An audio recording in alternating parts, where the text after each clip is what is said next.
Hello, Dr. J. It's nice to see you again. And after looking over everything and listening to your goals and what you want to get back to and stuff, and your endurance running and your body composition and everything, I developed some tests and some assessments that we could do that can help me develop a plan for you. Start doing exercises that can help you get towards those goals. First assessment I think we should do is a single leg squat assessment. This will assess your dynamic flexibility, your balance, your core strength, and your overall neuromuscular control.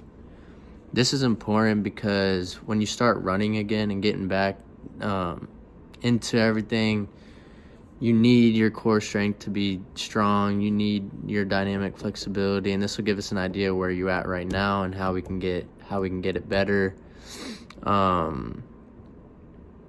I do think that we will see that valgus bend in the right knee when you're single leg squatting on your right side, but it will give us more information on what muscles we need to strengthen and what muscles we need to lengthen. I don't think the single leg squat assessment will be challenging for you, but if it is, we can do a single leg balance assessment. But with you being an endurance runner, 5, 6, 7 years ago, I think you still should be able to do a single leg squat assessment. The next test that we could do is the shark skill test. This would be pretty useful assessing your lower extremities agilities and your advanced neuromuscular control.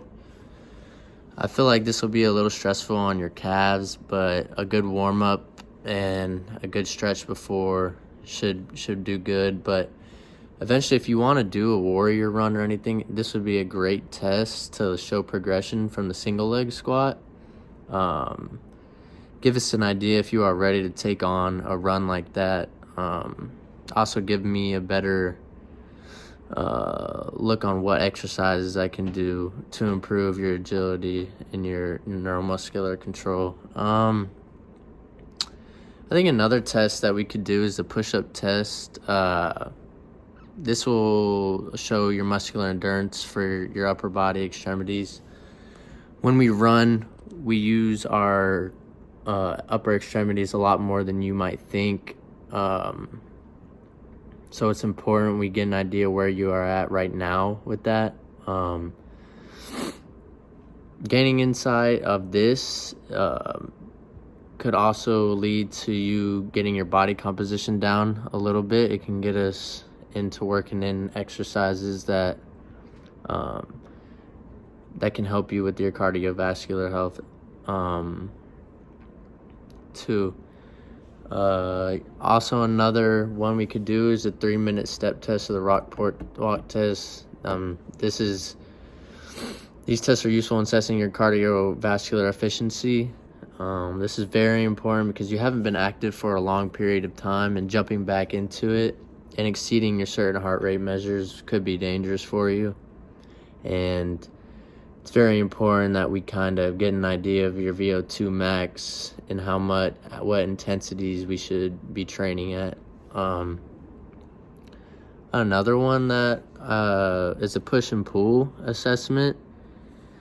This gives us a better idea of your movement efficiency and the imbalances when you're pushing and doing pulling movements. This could be really helpful because in your case of having back issues, there's a lot of back muscles that go into pulling, and when you run, you make the motion of this, and being able to seek out those imbalances in your back and in your push and pull muscles could actually lead to less stress on the back.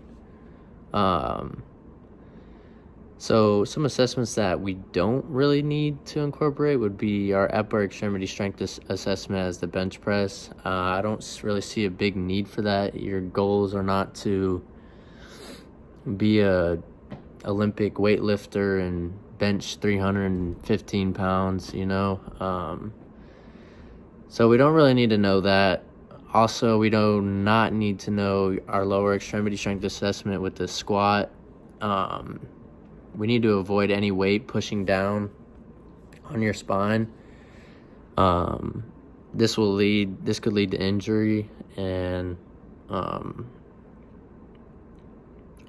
I do believe those doing squat exercises with no load on your shoulders, like holding dumbbells at your side and squatting and then coming up, that could definitely help you get back into shape to run.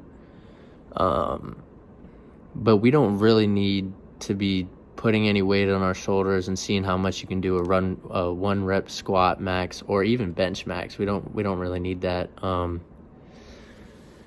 Additional information that I would need is when we are performing these assessments, I need to know if there's any pain or discomforts and where at. This could help me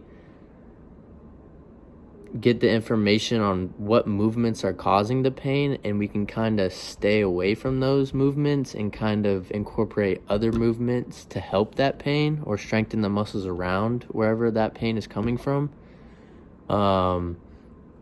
Also, if you are on any new medications, I would like to know that. I don't know if you talk to your doctor about getting on a cholesterol medicine or something, but I will also need to know that. I believe a core test would actually be very important because everything starts at the core, and we could do how many sit-ups you can do in 60 seconds, and this can give us an idea of where you are at right now, and then when we start exercising and implementing core exercises of how you improved and how you developed your core strength. And then that should be about it, man. I do believe we can get you back. I don't know about a 7-minute 30-second split. That's pretty impressive, especially for a 10K. But we could definitely get you back running, get you back into it, get you back to a run. We just need to kind of start small. Don't expect anything too crazy at the beginning, but we can definitely throw in some high intensity interval training, and that could definitely help with your body composition. But all these tests will definitely give me a better understanding of where you are at and what we need to do to get you where you want to be. So doing these tests will definitely help me that. And thank you for coming and seeing me again. And thank you, Dr. J. Appreciate it.